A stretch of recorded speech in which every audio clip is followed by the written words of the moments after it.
Alright, what is going on, guys? Get another breakdown for UFC 284. This one's on the main card at heavyweight. We got Justin Tafa taking on Parker Porter. These guys are the same height. Porter's going to have a 1 inch advantage in reach. Porter, also the older fighter, 37, soon to be 38. Tafa, 29 years old. So I will start with, I guess I'll start with Parker Porter.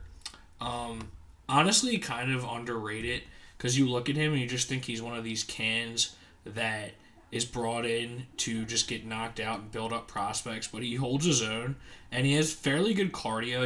You look at him and again, like you don't think he would have good cardio, but he has good cardio for the weight class because he is kind of high output and he does mix in a fair amount of takedowns. I would say wrestling is his primary game, but he doesn't really excel anywhere. He kind of does everything at least decently well. And again, heavyweight very shallow, so it is what it is. But yeah, I mean the record speaks for itself. Ran into a buzzsaw with Jailton Almeida in his last outing, got choked out in the first round. But other than getting knocked out by Chris Dawkins in his debut, he's won 3 fights in a row.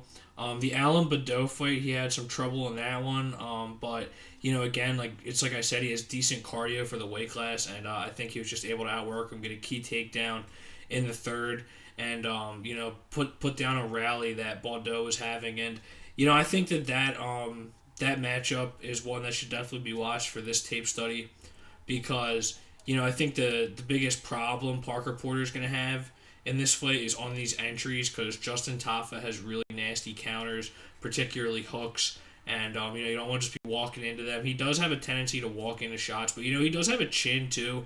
Badeau was putting it on him at moments. He was working in a lot of uppercuts and short elbows, and Porter was staying in there.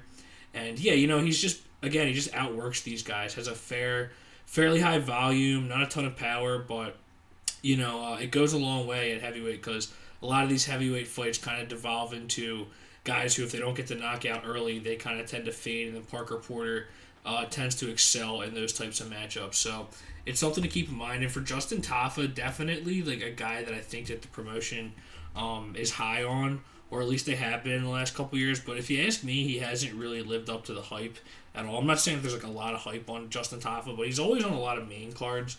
And he trains with Mark Hunt, and you look at him, he just kind of has that style. You listen to interviews with him, he says the same things. He just goes in there to just throw bombs, and if he gets knocked out, like, he's just coming back again. And, that's kind of been what his career has looked like. He has had some tough stylistic matchups, I would say.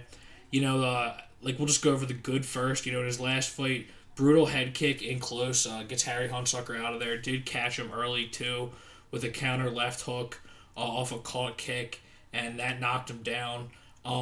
He almost got caught in a Kimura. I don't know how much he was actually selling out for it. But, yeah, I don't really know what the deal is with Justin Tafa's ground game. I think he should just try to avoid it, just try to stay on his feet at all costs in this fight. If he tries to just, take a position that's given to him and engage on the ground with Parker Porter, I don't know how it's going to go. I don't know. I don't even know why I'm talking about this. It's mostly, the stand-up that we're watching with Justin Tafa. But yeah, when he's lost some of these fights, it's when he's just gotten outworked.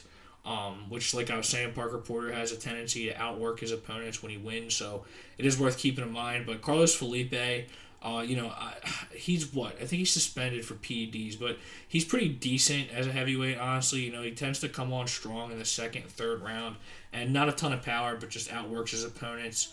I thought the right decision was made, 2-3 for Felipe in that one. And against Jared Vanderaa, kind of the same deal, just got outstruck at range. It was a close fight, but I thought Vanderaa did enough to get at least 2 rounds there, but Tafa was in the fight. So yeah, that's kind of what I've seen with Tafa. Sometimes he gets in his own head and just kind of stops thinking in there and just starts brawling. And he tends to struggle with these guys who try to play the counter game or are a little bit more elusive. So it is kind of a problem, but the counter hooks are really good, and Parker Porter does leave a lot of openings to get hit. So it's really just going to come down to, can Parker Porter stand up to the power shots from Tafa, which are definitely going to be coming. And we look at the odds here really close, minus 125 for Tafa, plus 105 for Porter, and I've gone back and forth on this one. And, first of all, no confident bet either way here.